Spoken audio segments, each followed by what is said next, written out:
है, लेकिन फिर भी तू इन लोगों को मार रहा है। इसका मतलब क्या है सज्जनों? बस एक ही बात है, ध्यान रखना। भले तुमको दर्शन हो गया हो भगवान का, लेकिन सत्संग की अगर प्राप्ति तुमको नहीं हुई है तो जीवन में दर्शन से भी कुछ नहीं होने वाला है। इसलिए प्रथम भगत संतन कर संगा, सत्संग को जीवन में कभी छोड़ना नहीं है। तुमको सत्संग करना ही चाहिए। सत्संगत दुर्लभ संसारा, संसार में जो सत्संगति है वो दुर्लभ है सज्जनों। बिन सत्संग विवेक न हो, बिन सत्संग विवेक न हो। राम कृपा बिना सुलभ हो, राम कृपा बिना सुलभ न सोई। बिन सत्संग विवेक न होई, राम कृपा बिना सुलभ न सोई। श्री राम जय राम जय जय राम, श्री राम जय राम जय जय राम। अब यहाँ माने उत्कल को अपना राज देकर के गद्दी पर बिठाल करके गंगा किनारे जंगल में जाकर के भगवान का भजन किया है। और अंतिम स्टेज जब आई है, मृत्यु आई है, तो मृत्यु के सिर पर ध्रुव जी ने पैर को रख करके और मृत्यु से कहा है कि अभी मैं नहीं जाना चाहता हूँ, पहले मैं अपनी माता सुनीति को ले जाना चाहता हूँ। सुनीति को सबसे पहले भगवान के धाम को भेजा है, उसके बाद में विमान पर बैठ करके स्वयं ध्रुव जी महाराज गए हैं। बोलिए ध्रुव जी महाराज की। अब तो ध्रुव जी महाराज के इसी उत्कल के वंश में कहते हैं राजा अंग हुए, अंग के एक बेटा हुए जिसका नाम है बेन। बेन दुराचारी राजा था, इसलिए ऋषियों ने श्राप दे करके और इसको समाप्त कर दिया था। अब राजा कोई है ही नहीं, बड़ी समस्या हो गई। और बेन के बाहुओं का मंथन किया और मंथन करने के बाद में कहते हैं पृथु महाराज प्रकट हुए हैं। और पृथु महाराज जैसे ही प्रकट हुए हैं सज्जनों, तो इन्होंने 99 यज्ञ किए और कहते हैं पृथ्वी अन्न उगलना बंद कर दिया। पृथ्वी ने समझाया कर्म व्यक्ति को करना चाहिए। अब तो भगवान नारायण स्वयं प्रकट हो जाते हैं यज्ञ के द्वारा।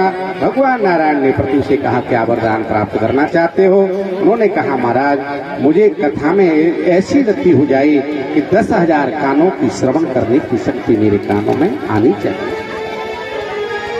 बोले पृथु महाराज की। इसी के वंश में अंतर्धान हुए हैं। अंतर्धान के एक कहते हैं हविरदान नाम के पुत्र हुए हैं। और इसी वंश में प्राचीन बरही नाम के एक राजा होते हैं। और प्राचीन बरही राजा ने कहते हैं हजार तुमसे अभागा संसार में कोई नहीं। प्राचीन बरही राजा ने कहा गुरुजी मैंने तो इतने यज्ञ किए हैं कि पूरी पृथ्वी को कुशाओं से काट दिया है। बोले जब यज्ञ व्यक्ति करता है ना तो पहले आहुति दिया करता था, यानी बलि देता था अश्वमेध।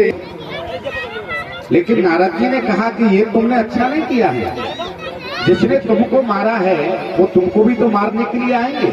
जिन हाथियों को तुमने बलि दे दिया, घोड़ों को दे दिया, बकरों को बलि दे दिया। बोले महाराज ये तो ठीक नहीं किया मैंने।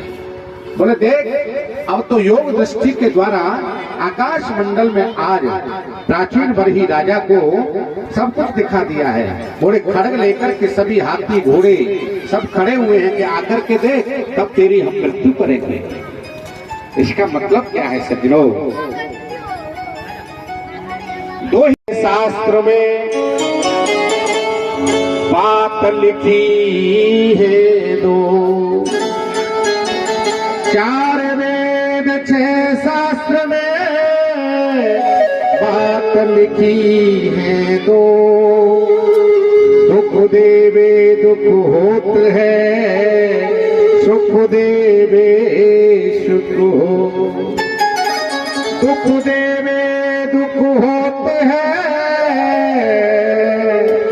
सुख देवे सुख। चार वेद छह शास्त्र में दो ही बात है सज्जनों, कौन कौन सी? अगर तुमने किसी को मारा है तो तुमको भी मरना पड़ेगा उसके हाथों से। इसलिए किसी को परेशान मत करो, किसी को दुखी मत करो। जिस शब्द से कहने से आपको दुख होता है तो उस शब्द को दूसरे से तुम कहोगे तो उसको भी तो दुख होगा। इसलिए दुखी मत करो किसी को। यही वेद और शास्त्रों का सार है। ये पुत्र हुए हैं जो जिसका नाम है ऋषभदेव जी महाराज। ऋषभदेव जी महाराज के 100 पुत्र हुए। सबसे बड़े बेटे का नाम है भरत। अब 100 बेटों के लिए अब तो प्रवचन कर रहे हैं। अच्छा बेटा एक बात बताओ, तुम इतने बड़े हो गए, अच्छा मानव जीवन का धर्म क्या है?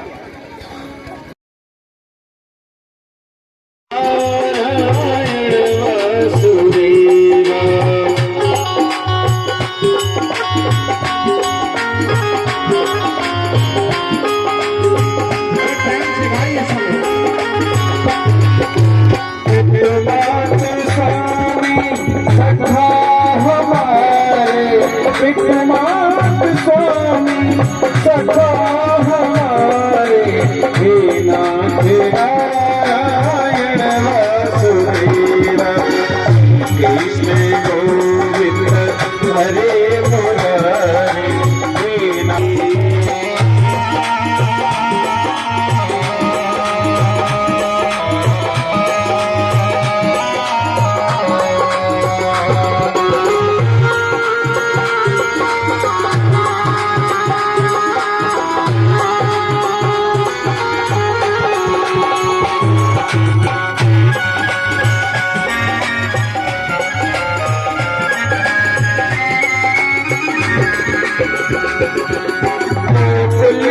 चमके मथुरा के तारे, गोकुल मुरारी, हे नाथ नारायण वासुदेव, हे कृष्ण गोविंद हरे मुरारी, हे नाथ नारायण वासुदेव, हे नाथ नारायण वासुदेव, हे नाथ नारायण वासुदेव, हे नाथ नारायण वासुदेव।